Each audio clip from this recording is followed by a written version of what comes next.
Hi, Julie. Hi, guys. How are you? How are you? Great. How are you? Good. Oh, that's cool. Yeah. That's really cool. It's kind of retro. Old looking. school. Yeah, totally. So, what can you tell us about the premiere? Well, the premiere is called Hello, Brother, which is one of our most famous lines from the first season of the show. Kevin and I wrote it together, so it's nice to circle back and revisit that relationship. And it has a lot of elements of earlier seasons of the show that we've seen before in a different package where, in this case, Stefan is the hero brother trying to rescue Damon from the clutches of a great evil. It's an evil that we can't define, an evil that they can't identify. So there's so many questions. There's a big mystery about what that might be. So as Stefan is trying to be happy with Caroline, and as Alaric is trying to live his life balanced as being a supernatural geek against the father of two kids who need him to come home every night, and as Bonnie is mourning the loss of the two most important men in her life, we start to understand just a little bit about who it is, what it is, and has control over our two favorite men, and what our heroes are going to have to do to get them back. You mentioned Bonnie, and obviously at the beginning of last season, it was kind of a different role for her, where she was kind of trying to pull Damon out of his downward spiral. Mm-hmm. How will she approach it this season be different? 'Cause last year was kind of a little more comedic. They were drinking buddies and doing all that. But are we going to see? I know you mentioned that she kind of has this devastation she has to deal with. How are we going to see her, react? And what is she going to do specifically to try to bring them back? Bonnie will very quickly realize that Enzo's doing everything in his power to lead her to him, to get her the right clues to help her rescue him. And the problem is that he can't necessarily be rescued.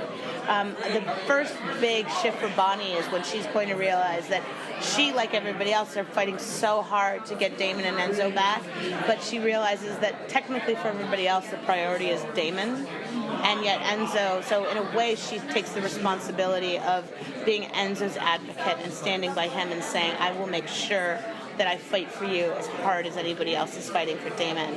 So it puts her in an interesting position where she's got to say, Damon and Enzo are two most important men to me, but if I don't fight for my guy, no one's going to fight for him at all. And so that'll be a fun dynamic to explore with her. The most asked question on my Twitter when I told them that I would be here was like, Caroline, can we expect a June wedding? That's so funny. You're the second person to ask me that, so it makes me laugh. And my answer is, and continues to be, we couldn't be more aware of that line from the pilot, and we love being able to circle back to things like that, and absolutely it's in our lexicon of undelivered on ideas from the early seasons.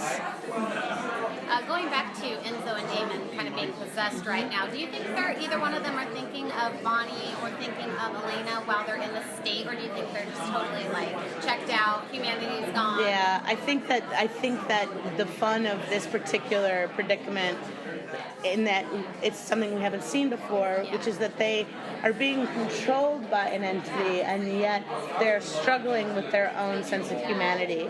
And there's a lot of options when you're in that situation. Do you flip it off completely? Do you find a little pocket space in the side of your brain to hold on to what you love and try to hold on to yourself? Do you throw caution to the wind and just say, screw it, I'm doomed, I'm destined for this hell, I may as well embrace it. And that's what they'll be going through. Okay. I'm sure that you've known probably for a while how the series is going to end. With this being the last season, has that changed at all? The idea for the series ending has evolved a lot over the years. When Kevin and I first came up with what we thought it would be, obviously Elena was still going to be a part of the series all along.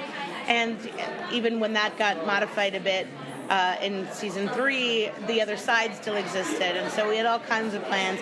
And with Elena leaving and the other side going away, I've had to readjust a lot of those ideas. But they all exist in the same tone, same emotional foundation as what Kevin and I came up with 6 years ago. Is the ending going to be closed, or will it be any open? It's going to close. Oh, well, look, it's not written yet. If I have my way, Paul Wesley was trying to pitch to me like the Sopranos version of the ending, and I was like, no, dude, have you met me? If I have my way, which I could lose, by the way, I got a team of writers and Kevin and anyone else with an opinion, but if I have my way, it will be like the ultimate closure, the ultimate perfect Friday Night Lights closure. Great reference.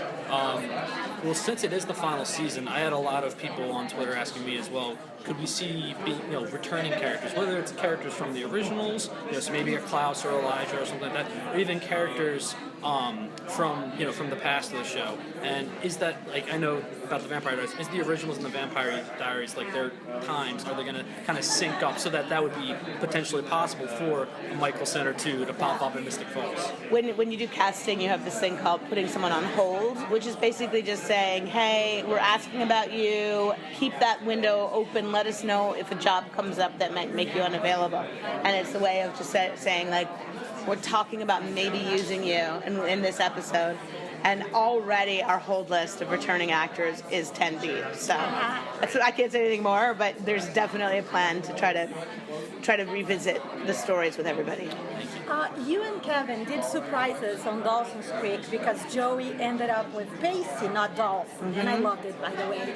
But any surprises in the end of Vampire Diaries in this regard? I think anything could happen between now and then. The one thing that I fundamentally, refuse to do, and Kevin and the writers and I refuse to do, is cement the ending of a relationship in the finale when we're still playing it out, because things can change. You can be surprised by something. It can take you in a different direction. So I won't make any promises about who's choosing who and how that's going to go, but I do think that there'll be a satisfying resolution to all the relationships. Not everyone in that way will be happy, but they'll still feel a sense of completion. Thank you. Thank you so much, Julie. Thank you so much. Bye, guys. Thank you so much. Have a good day.